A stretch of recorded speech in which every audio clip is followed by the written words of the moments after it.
souvent, quand cette prise de conscience, pour certains, ça va être comme si je sors d'une caverne, en fait, et je vois la lumière, et je veux tout faire. Et là, il s'apprend de le laisser, en fait, faire. Et au fur et à mesure, il va retrouver un équilibre parce qu'il y a des choses qu'il ne pourra pas assumer et qu'il va dire, OK, ben là, écoute, tu veux bien revenir là? Et là, il faut le laisser faire. Il faut laisser faire.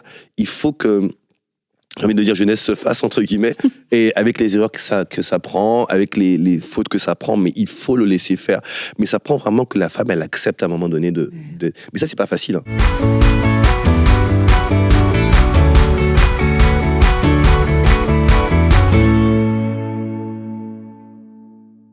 Bonjour à toutes.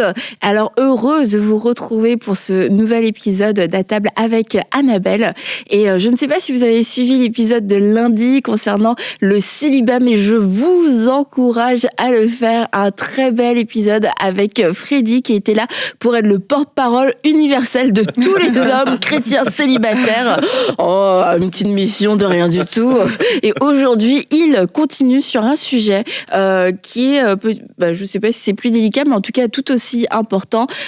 Comment aider un mari, comment aider un homme à prendre sa place dans le foyer, dans la maison, en tant que mari et aussi en tant que père et quelquefois même en tant qu'homme. Et comme on l'a dit lundi, eh bien beaucoup de femmes ont réclamé une émission Parole d'homme parce que nos maris ont besoin de pouvoir être aussi enseignés. Et je sais que vous êtes beaucoup de femmes à vous sentir seules dans votre couple parce que vous avez l'impression que votre mari ne fait pas ce qu'il devrait faire et n'a pas mis en place un système pour s'aider, un système pour pouvoir guérir, pour pouvoir grandir. Et c'est quelque chose que j'ai souvent entendu, rencontrer beaucoup de femmes qui étaient tristes, qui étaient découragées, quelquefois aussi fâchées par rapport à cette situation. Alors aujourd'hui, eh bien avec Freddy, on va essayer de mieux comprendre comment en tant que femme, on peut aider notre mari sans l'infantiliser, sans le diminuer non plus et sans nous-mêmes perdre notre paix, notre joie. Comment est-ce que c'est possible de pouvoir le faire? Alors, il n'y a pas de solution miracle. On va s'appuyer sur le Seigneur, bien sûr, et sur ce que la parole de Dieu nous dit. Mais je crois qu'aujourd'hui, on va être encouragés, Freddy, et que tu vas nous donner de bons conseils. Par la grâce de Dieu. Bonjour en tout cas. Ouais, bonjour à toi. Bonjour Annabelle, bonjour Aurélie, bonjour Stéphanie. Je suis très heureux d'être encore ici avec vous sur cette belle émission en perspective. Oui, il y a beaucoup de solutions qui existent et c'est un contexte que je connais bien parce que là où je suis principalement établi, c'est un véritable défi où les hommes ne sont pas à leur place dans le foyer et c'est tellement dur pour une femme d'avoir un homme qui prend pas sa place en fait et c'est tellement dur de devoir tout assumer et tout faire quand il n'est pas là. Donc le but, on va voir comment on peut l'aider, quelles sont les petites clés qu'on peut mettre en place pour pouvoir aider un homme à prendre sa place dans son foyer. Mais déjà, comment ça se manifeste quand on dit qu'un homme ne prend pas sa place? Je pense qu'il y a les signes il va y avoir plusieurs symptômes, mais un des symptômes peut-être par lesquels on peut commencer, tu vas voir un couple, tu vas dire mais c'est la femme qui porte la culotte ou qui porte les pantalons, et puis tu vas avoir cette impression que c'est la femme qui commande tout, et puis même elle peut être quelquefois un sujet de raillerie où c'est elle qu'on va corriger, tu parles trop, tu laisses pas ta place à ton mari, etc. Puis en fait quand tu arrives dans l'envers du décor, en fait tu découvres quelquefois un homme qui est totalement passif, avec aussi une accumulation d'échecs et de blessures que la femme a vécues. Et puis nous, on arrive quelquefois face à ce couple, tu te dis wow, elle devrait se calmer, elle a un fort caractère, elle parle mal à son mari, elle parle mal aux autres gens, parle mal aux autres femmes, elle a des mauvais conseils en plus, parce que du coup, elle a été comme vraiment blessée à cause de tout ça. Mais c'est de revenir aussi à la source, c'est qu'est-ce qui a fait que cette femme, elle a pu devenir cette femme dure, cette femme aigrie, où on a l'impression que c'est une femme qui a rien compris à la soumission. Mais en fait, c'est pas toutes les femmes qui n'ont rien compris à la soumission ou qui n'ont pas voulu se soumettre. Mais je crois qu'il y a beaucoup de femmes qui se sont retrouvées dans des situations, elles n'ont pas su comment faire. Et du coup, elles ont pris les devants. Oui, elles n'ont pas eu le choix de prendre le contrôle. Oui, parce que il y a des enfants, il y a des responsabilités. J'ai un mari démissionnaire. Et je vais pas parler, quoi. Moi, je dirais déjà que la nature a horreur du vide. Dans tout foyer, dans tout groupe, il faut une tête, il faut un capitaine, il faut quelqu'un qui conduise le bateau, qui dirige le bateau. Et quand il y a personne, il faut que quelqu'un prenne ce rôle, en fait. Et c'est ce qui se passe, c'est quand l'homme, il n'assume pas son rôle, il ne prend pas sa place, et la femme, elle va être obligée de le faire parce qu'il faut qu'on aille quelque part, il faut qu'on prenne des décisions, il faut qu'on avance en réalité. Et qu'on paye nos factures, en fait. Et je dirais que pour moi, une des premières raisons à cela, c'est le manque de modèles pour beaucoup d'hommes. Alors, il faut dire que beaucoup ont grandi dans des foyers monoparentaux, avec leur mère uniquement. Donc, j'ai pas eu un père dans la maison, un père qui a montré ce que c'était qu'un père, parce que parfois, on a eu des pères, mais les pères absents. Je suis présent, mais je suis absent. Alors, peut-être que je contribue, quand je peux par la grâce de Dieu, mais je ne parle pas, je n'assume rien, je n'exprime rien, je ne dis rien. Et donc, je suis présent, mais je suis absent. Et donc, alors, le premier truc, c'est que beaucoup n'ont pas eu les bons modèles, les bons repères de pères qui soient des chefs dans leur foyer, en fait, qui prennent la place dans leur foyer. Et ça, quand on l'a pas reçu, on peut pas l'inventer. On l'a pas vu, on peut pas l'inventer. Et c'est pas la télé qui va nous le montrer, de toute façon, en plus. Donc, alors on arrive dans un foyer, et si en plus on a eu des mamans ou des tantes, des gens autour de nous qui étaient des femmes de caractère, des femmes fortes, mais qui ont tout assumé. Mais quand j'arrive, inconsciemment, moi, je ne faisais rien, donc voilà. Il y a rien. Moi, tu vois, c'est la première chose qu'il faut corriger, c'est le défaut de modèle. Mais on peut apprendre, on peut être aidé, on peut trouver d'autres modèles pour pouvoir s'assumer, en fait, et prendre cette place-là, absolument. Et tu dis le défaut de modèle, mais on prend un couple qui est marié depuis 20 ans, l'homme il a plus de 40 ans. Est-ce que c'est trop tard pour trouver un modèle et puis apprendre ? Déjà, s'ils sont toujours ensemble, vraiment magnifique. Gloire à Dieu. Vraiment, s'ils sont toujours ensemble, c'est tellement dur pour une femme. Il faut vraiment comprendre que, sans vouloir infantiliser la femme, chacun a sa place, en fait. Moi, j'aime à dire que l'homme, c'est la tête et la femme, c'est le cœur, en fait. Alors, quand le cœur doit faire et la tête et le cœur, c'est difficile, en fait. Et quand on a réussi à tenir autant d'années, c'est difficile, et gloire à Dieu si c'est le cas, en fait. Mais pour moi, il n'est jamais trop tard. Si on est toujours ensemble, c'est qu'on peut encore corriger, mais encore faut-il le vouloir. Le défi aussi, c'est qu'il y a un moment donné, il faut la prise de conscience que je ne suis pas dans mon rôle. Et des deux côtés. Il faut aussi que la femme elle se dise, mais j'en fais peut-être un peu trop et j'ai pas à faire tout ça, et je vais faire en sorte que je revienne à ma place et que l'autre aussi prenne sa place. Et de l'homme aussi de se dire, mais je suis pas à ma place, en fait, je la laisse tout faire, tout assumer, tout porter, et je dois. Donc, il faut d'abord la prise de conscience. Et là, ça passe par l'enseignement, ça passe par la parole que je veux méditer, ça passe par le fait de vouloir chercher à ce que les choses fonctionnent. Parce que quand le couple n'est pas organisé, ou que chacun n'est pas à sa place, ça ne marche pas. Et quand tu parles de prise de conscience, c'est tellement important. Comment on s'y prend? Les femmes, comment elles doivent se prendre avec un homme pour leur faire prendre conscience de la situation? Tu vois, la première étape du changement, c'est je reconnais que j'ai un problème. Oui. Souvent, dans le couple, la femme va dire tu fais pas ci, tu fais pas ça, tu fais pas ça. Et on va répéter, et finalement, il n'y aura jamais de changement. Comment on peut, avec sagesse, faire prendre conscience à un homme, à notre mari, que, écoute, ça marche pas, le chéri, dans le couple. Sans que ça soit, tu fais pas ci, tu fais ça. Ça marchera pas, ça, de toute façon. Non, je sais. Dire à un homme, tu fais pas ci, il fera encore moins de choses. Ouais. Il fera encore moins, de toute façon, tu le dis. Il y a plusieurs manières de faire prendre conscience.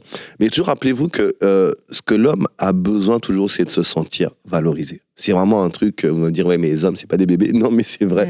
On a besoin de se sentir valorisé, se sentir respecté. C'est le premier besoin d'un homme. Et donc, en fait, la manière dont je vais le dire, je vais l'exprimer. Ça va pas être tu, parce que le tu, c'est un peu accusateur, mais c'est nous avons un problème. Nous avons une difficulté. Et nous ne sommes pas... Nous avons une difficulté qui se situe plutôt par là. Mais rien que ça, mais c'est tellement bien de le dire, le nous, parce que quand c'est le tu, c'est... nous avons une difficulté, et on doit y arriver. Et bien souvent, moi, j'encourage les femmes à ne pas hésiter à trouver, quand j'ai essayé d'en parler, que ça ne marche pas, de trouver une tierce partie, qui va venir aussi être celui qui va venir expliquer les choses, etc. Et nous aider à avancer. Mais déjà, on n'accuse pas, condamne pas, et puis on va prendre ensemble, c'est notre souci, et ensemble, on va essayer d'y arriver. Et quand moi, j'ai pas réussi à en parler, j'en parlais à une tierce personne de confiance. L'idée, c'est qu'il faut pas qu'un homme se sente acculé, mais qu'on lui fasse comprendre que t'as une place à prendre, t'as une place à occuper, et l'amener progressivement à se rendre compte que, oui, je suis pas à ma place, en fait. Et quelque chose qui est simple aussi, c'est qu'il faut être factuel. C'est pas j'ai l'impression que je crois que non, on doit être factuel. Okay. Ce qui met un homme devant le fait à c'est les faits, en fait. Voilà, quand tu prends pas telle décision, voilà les conséquences de telle décision, et sur moi, conséquences physique ou matériel, et conséquences émotionnelles, comment moi je me sens, en fait. Et quand on fait ça, j'aime bien parler de moi, ce que j'appelle le FCR, le fait, conséquences et ressenti.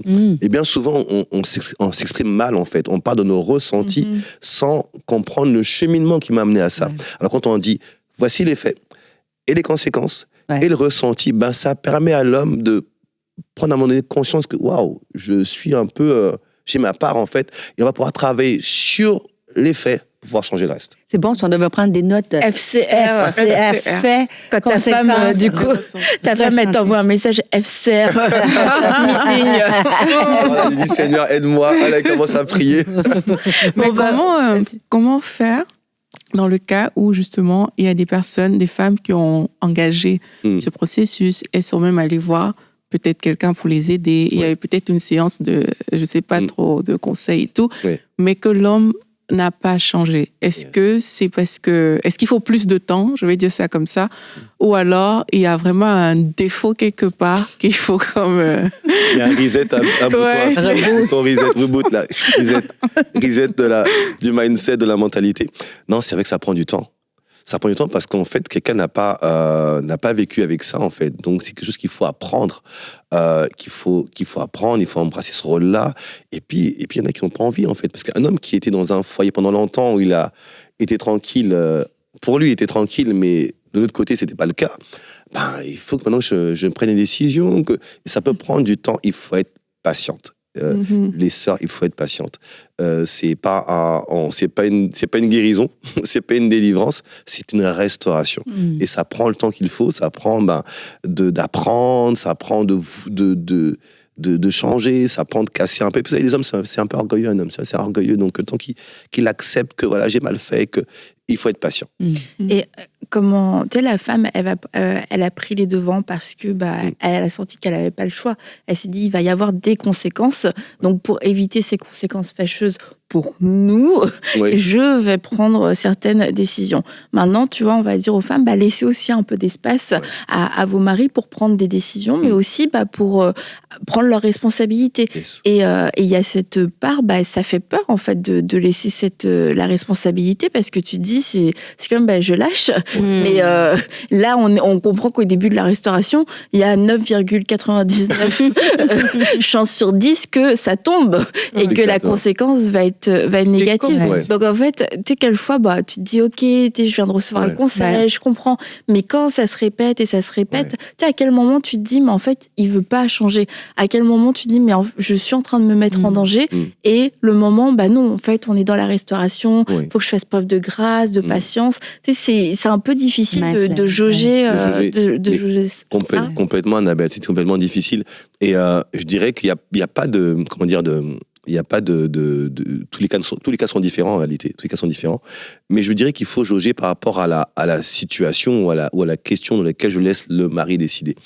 C'est vrai qu'il y a des gens qui n'ont jamais décidé, mais j'en vois, et c'est tellement dur pour une femme, même pour tout en fait, même pour aller en vacances. Où est-ce qu'on va? Où tu veux, qu'est-ce qu'on mange, ce que tu veux, qu'est-ce qu'on fait, comme tu veux. Et donc, ça veut dire que, non, mais c'est des réalités et c'est dur pour une femme, en fait. Maintenant, et c'est vrai qu'on a tendance, du coup, à ne plus vouloir lâcher prise. J'ai vu certaines aussi, on est en concert, on dit maintenant, tu vas laisser décider.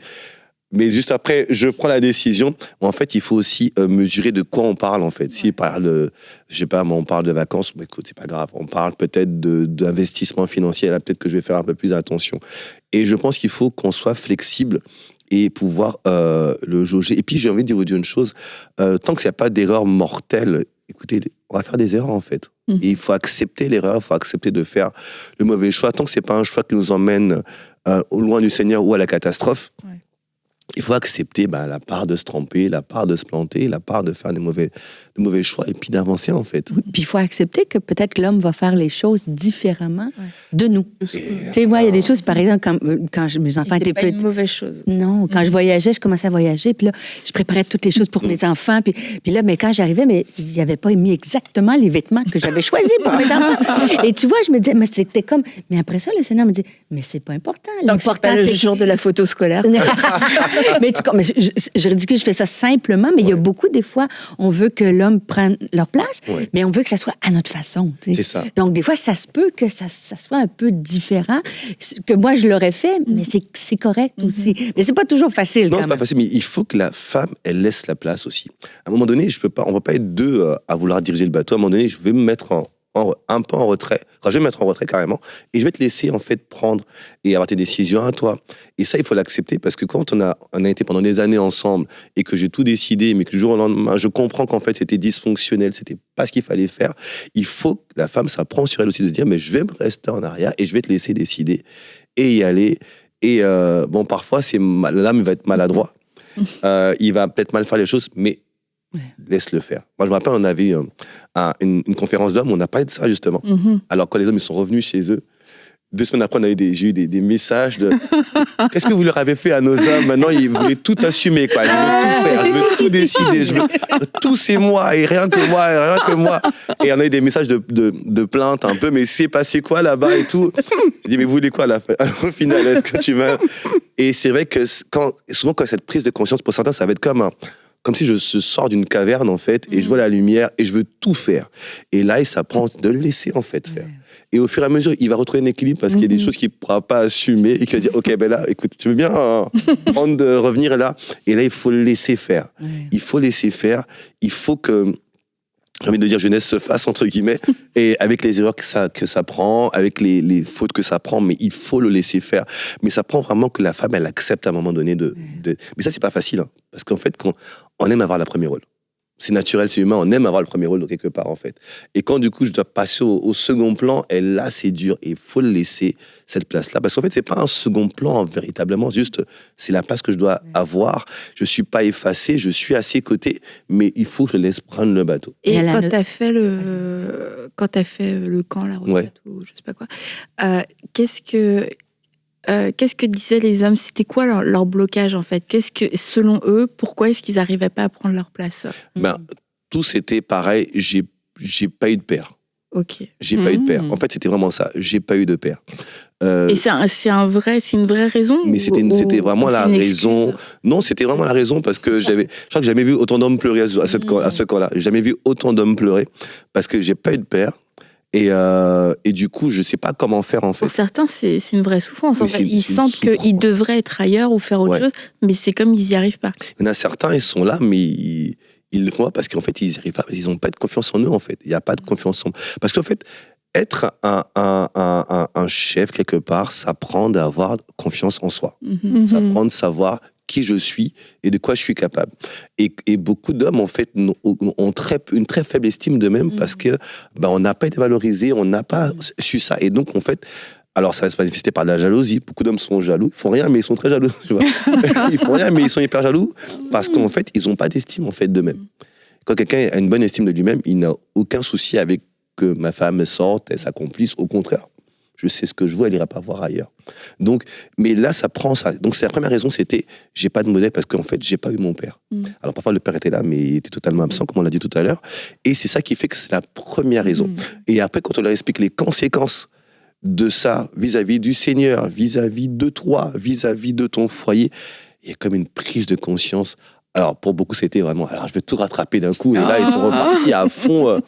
Mais ça prend d'écouter les hommes, en fait. C'est pour ça que quand un homme n'est pas à sa place, ne l'accusez pas, ne l'acculez pas, mais et parfois, la femme, c'est... Alors, je vais le dire, ne le prenez pas mal, mais la femme, c'est pas l'enseignante de son mari, en fait. C'est bizarre, hein. Un homme va toujours avoir du mal à ce que ma femme m'enseigne. Et pourtant, la femme, elle devrait l'enseigner sur beaucoup de points. Mais il a du mal à voir ça, donc, parce qu'il n'a pas envie de recevoir de leçons de quelqu'un, en fait, de son épouse, parce qu'il pense que c'est pas son rôle. Donc, parfois, c'est pas que je disais de l'amener avec le nous avons une difficulté, et parfois de pouvoir... nous avons une difficulté. Oui. Je ne sais pas quoi faire. Que penses-tu? Qu'est-ce qu'on pourrait faire? Comment tu vois ça, etc. Et parfois, d'amener, ça prend une tierce personne qui va venir et qui va pouvoir dire, mais écoute, tu dois avoir ça et ça et ça. Et j'en ai beaucoup qui disent, mais pasteur, je ne sais pas comment faire, mais ok, je vais aider. Et voilà, ça prend du temps pour le devenir, mais je vois beaucoup de changements, mais ça prend le temps que ça peut prendre. Mais à part le côté j'ai pas eu de père, est-ce qu'il y a d'autres raisons qui viennent avec ça? C'est vraiment la raison principale. Il y a d'autres raisons, et parfois de l'égoïsme tout simplement en fait.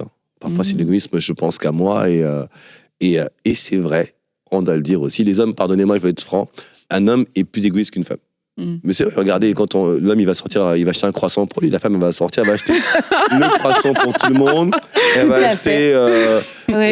est-ce que lui il aime, alors on dit chocolatine ou pas au chocolat, je sais pas d'où, comment on se positionne.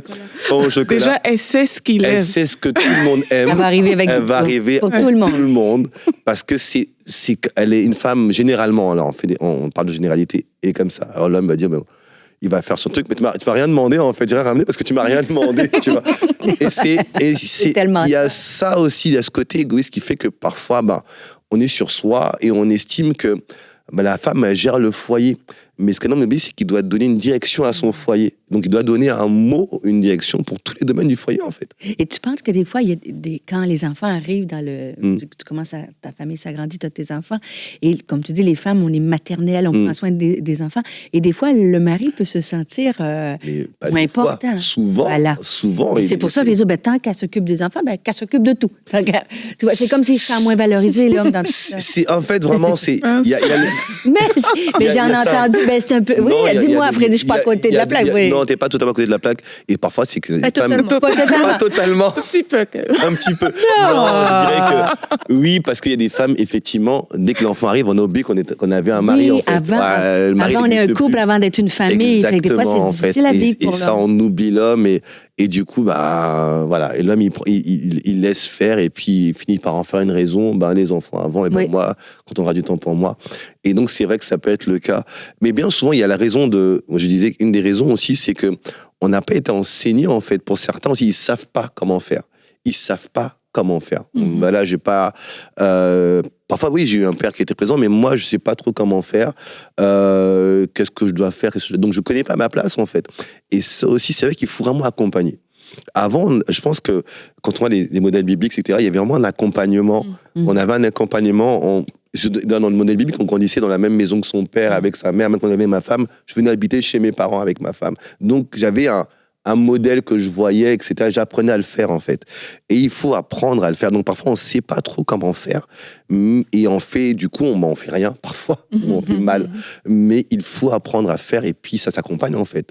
Et maintenant, dans les formations de mariage que je vois un peu partout, il y a toujours ce module-là, le rôle de l'homme, le rôle de la femme, où on explique à chacun être, voilà, c'est ça le chef, etc.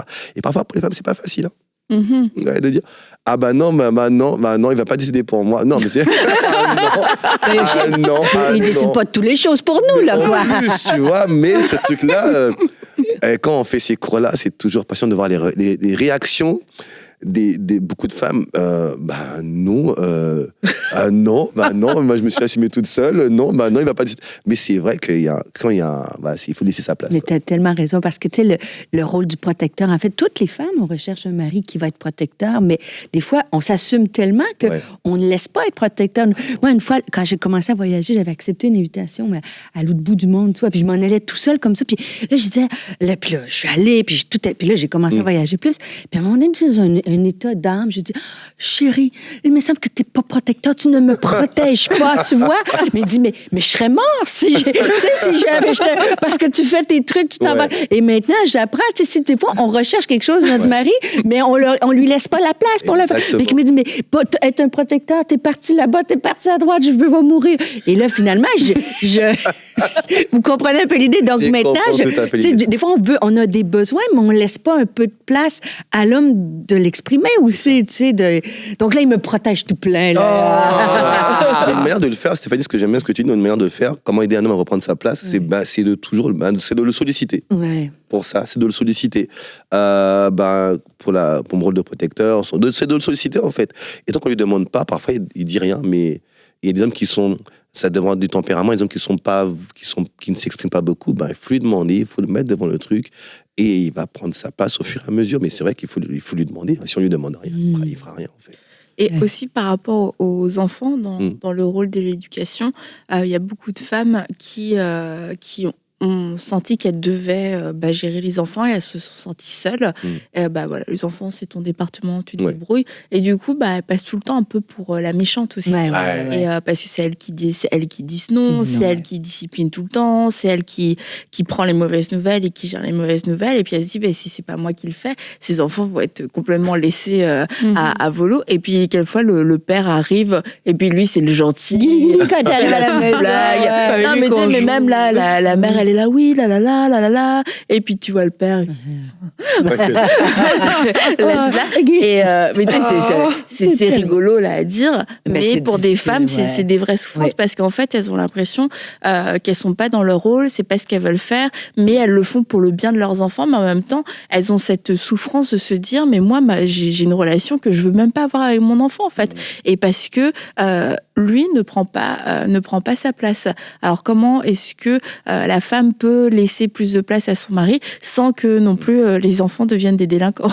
C'est sûr. Alors, je dirais en premier lieu que l'homme, il n'éduque pas de la même manière que la femme. La femme, elle est plus dans l'enseignement. Alors l'homme, il doit être dans l'instruction. Ça veut dire montrer l'exemple.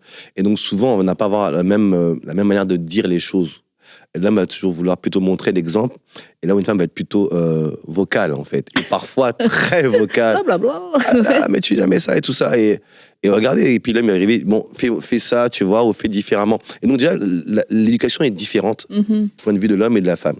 Et pour que ça puisse fonctionner, il faut que la femme accepte que lui, il va éduquer de manière différente de la mienne.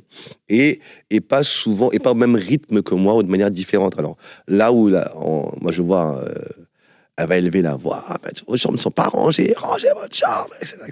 Là, elle va arriver, écoute, déjà, le ton plus ferme, et puis elle va dire, tu vas faire ça, ou on va le faire ensemble, ou je vais te montrer comment, ou fais ça, etc. Donc déjà, cette éducation, elle n'est pas pareille. Il faut l'accepter, ça.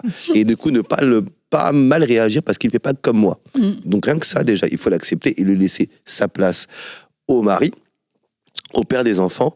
Et deuxième chose, je dirais, il faut aussi, à un moment donné, ne pas être obligé de faire, mais l'obliger, lui, à prendre sa responsabilité. À un moment donné, moi, je vais me mettre en retrait, je dis, mais vas-y, attends, tu vois, je vais pas parler, je vais te laisser faire. Et là, il va C'est pour ça que les femmes, elles sortent souvent... elles laissent rien exprès, et puis elles s'en vont. C'est pas tout le temps. C'est des bruits. Parfois, il faut le laisser faire, en fait. Il faut le laisser faire. Elle retrouver la maison dans un bazar, pas possible. Et c'est ça. Et après, il va prendre. Tu me poseras plus la question, qu'est-ce que je fais la journée? T'as vu ce qui m'arrive et tout ça. Parfois, il y a des belles surprises aussi. On arrive tout est bien, tout est top. Il n'y a pas eu de cri, il n'y a pas eu d'hurlement. Et tout s'est bien passé. Je dirais, quand même, à la base de tout ça, moi, je dirais d'abord qu'il faut l'entendre. Les deux. Il faut qu'on s'entende. Qu'est-ce qu'on veut faire avec les enfants? Et souvent, en fait, la femme, elle a sa vision et l'autre, il a sa manière de voir les choses. Mais d'abord, on doit, avant de leur parler, d'abord, on se met d'accord sur qu'est-ce qu'on veut. De manière à ce qu'on n'ait pas deux discours. Tu vois ce que disait Annabelle tout à l'heure, c'est vrai qu'il ne faut pas qu'on ait le papa gâteau et la maman, maman, c'est... casse-pied. ou l'inverse, où papa, c'est lui, c'est seulement... Il met un coup de pression à tout le monde et puis maman, elle est toute douce avec tout le monde. Non, il faut qu'on se mette d'accord pour les enfants. Et après, qu'on se soit mis d'accord, que ce soit toi qui le fasses à ta façon ou moi je fasse à la mienne, on va dans la même direction. Mais bien souvent, alors l'homme n'est pas à sa place parce qu'on ne s'est pas mis d'accord.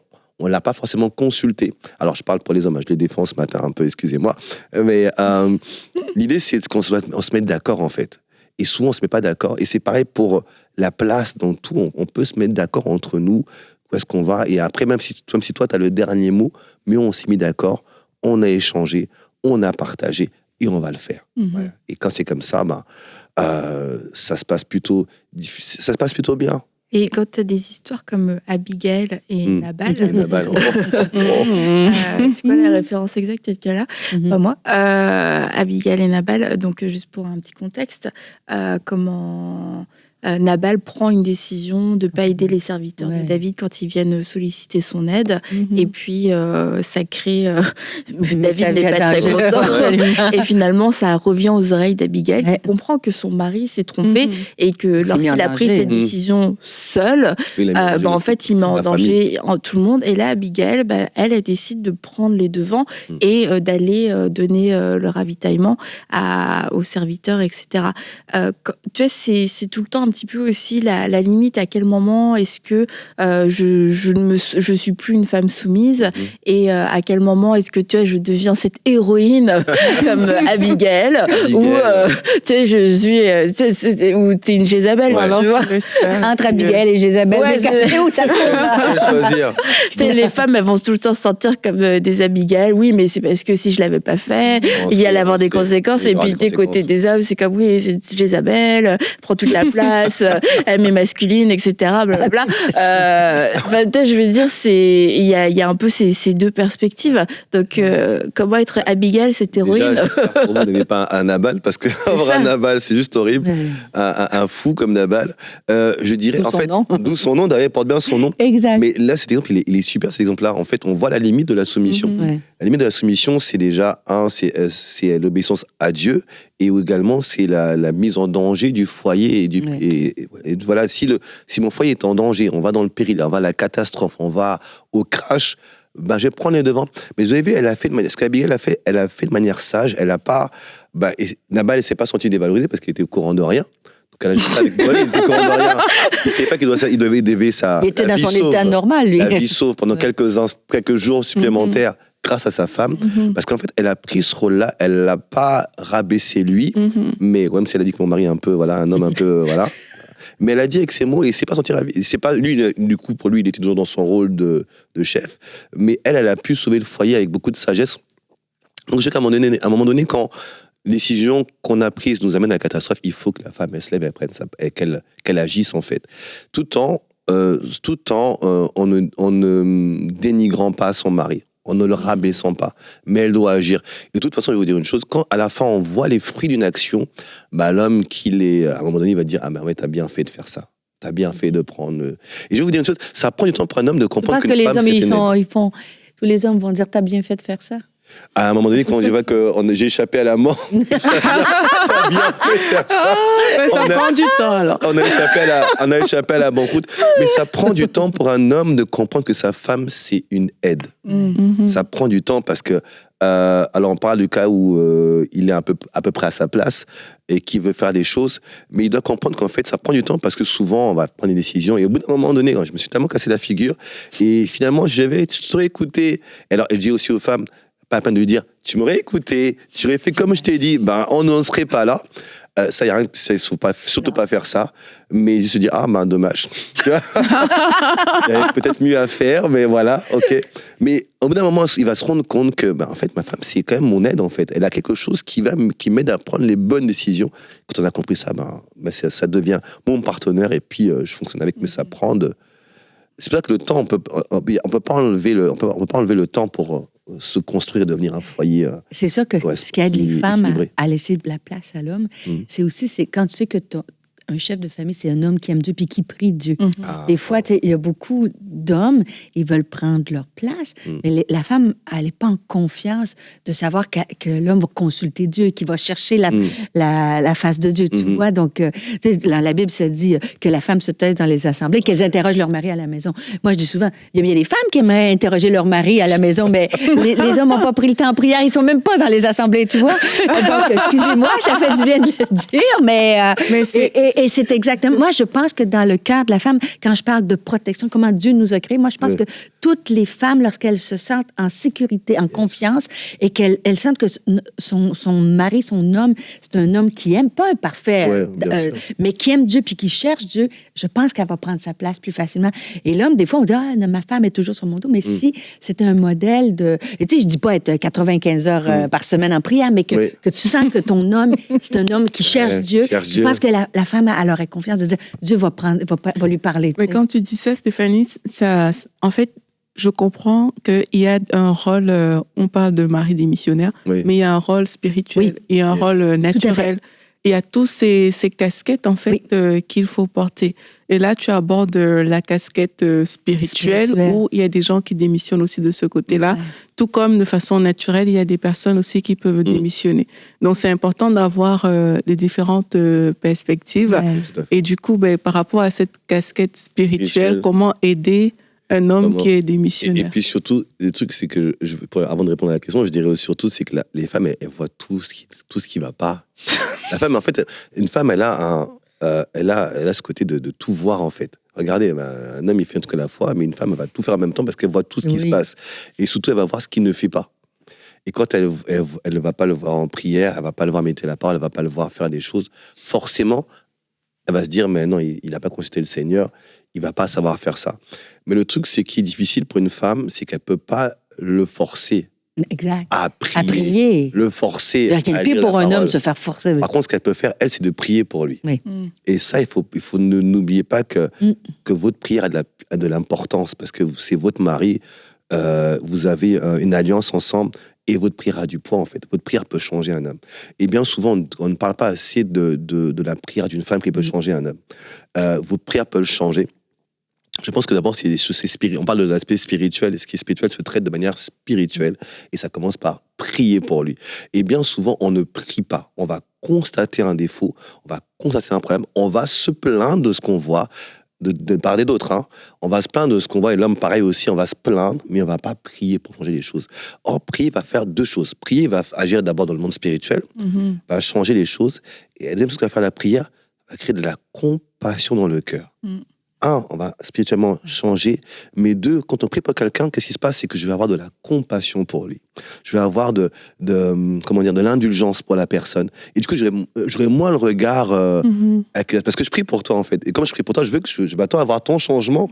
Et donc, j'ai un regard plus compatissant, plus patient, et je vais avoir envie de te voir changer. Et c'est pour ça qu'en fait, il faut prier pour son conjoint. Alors, les femmes, quand votre conjoint n'est pas à sa place, première chose avant de se plaindre, de lancer des assiettes, s'il vous plaît, ne faites pas ça. Avant de faire ça, c'est de prier pour lui avec beaucoup. Et quand vous avez prié, vous allez sentir le cœur de Dieu pour votre mari, parce que Dieu a un cœur pour lui aussi. Et Dieu ne prend pas plaisir à ce qu'il... Oui, il ne faut pas croire que... Il n'y a que vous qui le... Non, Dieu veut changer cet homme-là aussi, parce que c'est aussi son enfant. Et j'avoue que je crois qu'avec votre prière, on peut voir, je crois qu'il y a rien n'est impossible à la prière. Et c'est sûr que le mieux, c'est qu'on peut prier en couple. Moi, je vais pas te presser, c'est pas toujours facile. Non, c'est pas facile. Mais en couple, quand tu prends ensemble, c'est que tu dis, je te demande pardon. Ouais. Tu vois, j'ai fait ci, donc le Saint-Esprit est là pour nous parler. Mais ça, c'est pas tout. Et pas de pression, parce que certains couples ne prieront jamais ensemble, mais ils aiment Dieu de tout leur cœur. Ouais. Hein. C'est pas une pression, mais je pense qu'ensemble, quand on peut le faire, ça aide à la réconciliation. Quand on est arrivé à ce point-là, oui, c'est super. Après, c'est pas, comme tu l'as dit, et je suis totalement d'accord avec toi, on n'est pas obligé de prier ensemble tout le temps. C'est pas une loi, la relation elle est personnelle d'abord, c'est une relation personnelle que j'ai avec le Seigneur. Donc, je dois avoir mes temps à moi et tes temps à toi, mais on peut avoir des temps ensemble, ça fait toute la différence. Exact. Mais d'abord, c'est vrai qu'il faut arriver d'abord à chacun à retrouver sa place, et après on va prier ensemble pour le bien. Mais effectivement, il faut donc ne négligez pas la prière en fait pour voir l'autre changer. Et tu vois, on parlait en début de semaine, c'est que les critères de sélection, les célibataires qui nous écoutent encore, mais c'est tellement un des premiers critères de choisir un homme qui aime Dieu. Parce que quand tu aimes Dieu, t'es plus ouvert à entendre, faut que je change, t'es plus ouvert au pardon, à la compréhension. Donc ça, c'est un des sans faire une liste de critères, au moins celui-là, il est le plus essentiel qui aime Dieu et qui, je dirais, un truc en plus et qui craigne Dieu, dans le sens où j'ai envie de lui obéir et de lui plaire. Parce que je peux aimer Dieu et sans vouloir forcément vouloir lui plaire, en fait. Et quand on a quelqu'un qui est en face de soi qui veut plaire à Dieu, on sait qu'en fait, ça va être le truc en plus, quoi. Si Dieu me dit de dire ça, de me dire de faire ça, je vais me battre pour obéir à la parole de Dieu. Je vais demander pardon, je vais être présent dans mon foyer, je vais pouvoir l'aider à faire ce que j'ai à faire parce que je crains et j'aime Dieu. Et de dire, ma femme, elle m'a parlé de ça, Seigneur, toi, qu'est-ce que tu en penses? Est-ce que tu crois qu'elle a raison? Et je sais que Dieu va dire oui. Ça se passe pas comme ça, non. Laissez-moi rêver un peu. Ça se passe pas comme ça, non. Non, mais j'allais bien, là, mon histoire. On va terminer avec une petite vidéo, sur une petite note d'humour. Une petite note d'humour avec une petite vidéo. Babe, you're gonna be so proud of me. All by myself. I gave Siri her first haircut. And I know you're shining down.